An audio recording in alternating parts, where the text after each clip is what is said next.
प्रिय छात्रों, एनसीईआरटी कक्षा 10वीं गणित विषय में आप सभी का स्वागत है। आइए आज हम लोग प्रश्नावली 8.4 का प्रश्न क्रमांक 5 का 10वां प्रश्न यहाँ पे हल करेंगे, जिसके अनुसार सिद्ध करना है कि 1 धन tan स्क्वायर ए बटे 1 धन कॉट स्क्वायर ए बराबर 1 ऋण tan ए बटे 1 ऋण कॉट ए की घात 2 बराबर tan की घात 2 ए होता है। तो यहाँ पे हम तीन बराबर बराबर पक्ष दिए, तो हम पहले पक्ष को tan स्क्वायर ए के बराबर बताएंगे और फिर दूसरे पक्ष को भी tan स्क्वायर ए के बराबर यहाँ पे बताएंगे। तो यहाँ पे हम लेफ्ट हैंड साइड लेकर चलते हैं, जिसमें 1 धन tan स्क्वायर ए बटे 1 धन कॉट स्क्वायर ए है। यहाँ चूंकि हम जानते हैं कि 1 धन tan स्क्वायर थीटा बराबर होता है sec स्क्वायर थीटा के और 1 धन कॉट स्क्वायर थीटा बराबर होता है cosec स्क्वायर थीटा के। तो ये मान हम यहाँ पे रखेंगे। तो यहाँ पे हम यदि इसके स्थान पे 1 धन tan स्क्वायर ए के स्थान पे रखेंगे तो इसका मान sec स्क्वायर ए के बराबर होगा। इसे हम लिख देते हैं। इसके बाद 1 धन कॉट स्क्वायर ए का मान cosec स्क्वायर ए के बराबर है, तो यहाँ पे हमने cosec स्क्वायर ए लिख दिया। अब हम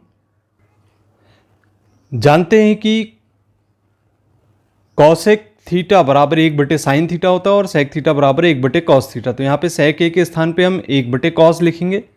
यहाँ पे लिख दें हम 1 बटे cos स्क्वायर ए, और इसी प्रकार से हम cosec थीटा का मान 1 बटे साइन थीटा लिखेंगे। तो इसको लिखेंगे हम 1 बटे साइन स्क्वायर लगा है तो स्क्वायर लगाएंगे और स्क्वायर ए लिखेंगे।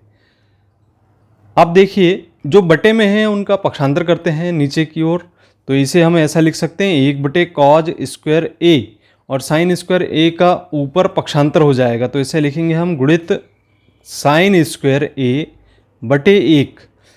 इसे हम गुणा करके लिख देते हैं पहले। तो गुणा करके लिखने पर यहाँ पे आप देख रहे हैं आ जाएगा साइन स्क्वायर ए बटे cos स्क्वायर ए। अब इसे हम कुछ इस प्रकार से लिख सकते हैं, साइन बटे cos बराबर, इसे हम ऐसा भी लिख सकते हैं साइन ए बटे cos, दोनों की घात समान है तो इसकी घात हम ऊपर लिख दिए, 2 हो गई। चूंकि साइन थीटा बटे cos थीटा बराबर tan थीटा होता है तो इसके स्थान पे हम tan थीटा लिख देंगे, और स्क्वायर लगा है तो इसे हम लगा देंगे tan स्क्वायर ए। इस प्रकार से एक पक्ष हमारा सिद्ध हो गया।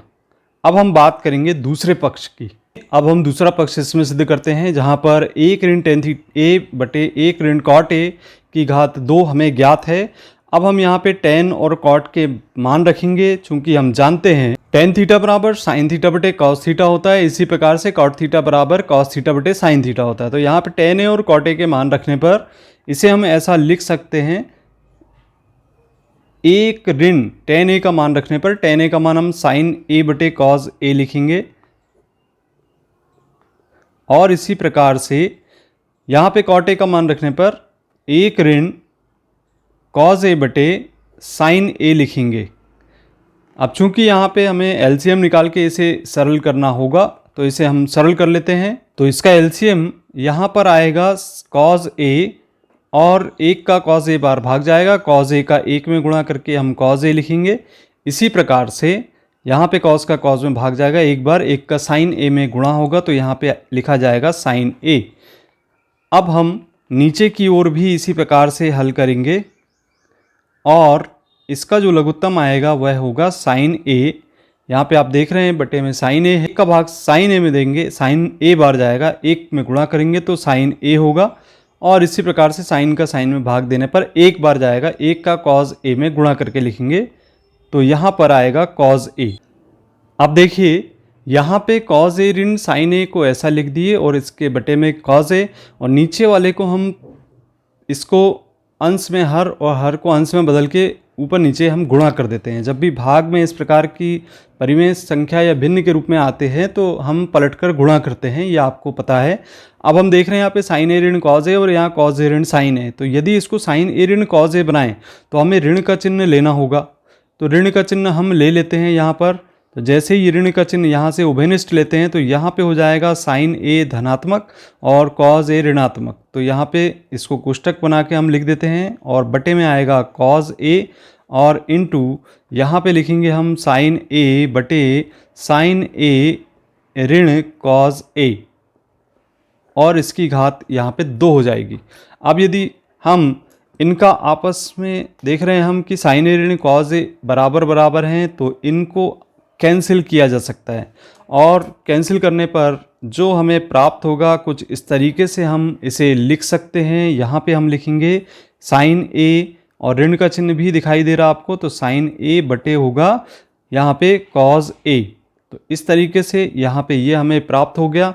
अब चूंकि हम जानते हैं कि साइन थीटा बटे कॉस थीटा बराबर यहाँ पे टेन थीटा होता है, तो इसे हम लिख देंगे टेन ए के रूप में और इसकी घात 2 लगाएंगे। अब चूंकि ऋण की घात 2 अर्थात ऋण का 2 बार आपस में यदि आप गुणा करते हैं तो धन के चिन्ह में बदल जाता है और इसे हम लिख सकते हैं टेन स्क्वायर ए। तो देखा आपने, इस प्रकार से हमने दोनों पक्षों को आपस में टेन स्क्वायर ए के बराबर बता दिया है। तो हमने सिद्ध किया कि एक धन टेन स्क्वायर ए बटे एक धन कॉट स्क्वायर ए बराबर एक ऋण टेन ए बटे एक ऋण कॉट ए की घात 2 बराबर टेन स्क्वायर ए। यदि आपको किसी भी स्टेप में किसी भी प्रकार की कोई शंका है तो आप समाधान के लिए यूट्यूब चैनल में कमेंट करके हमसे पूछ सकते हैं और मिलते हैं हम अगले वीडियो में। धन्यवाद।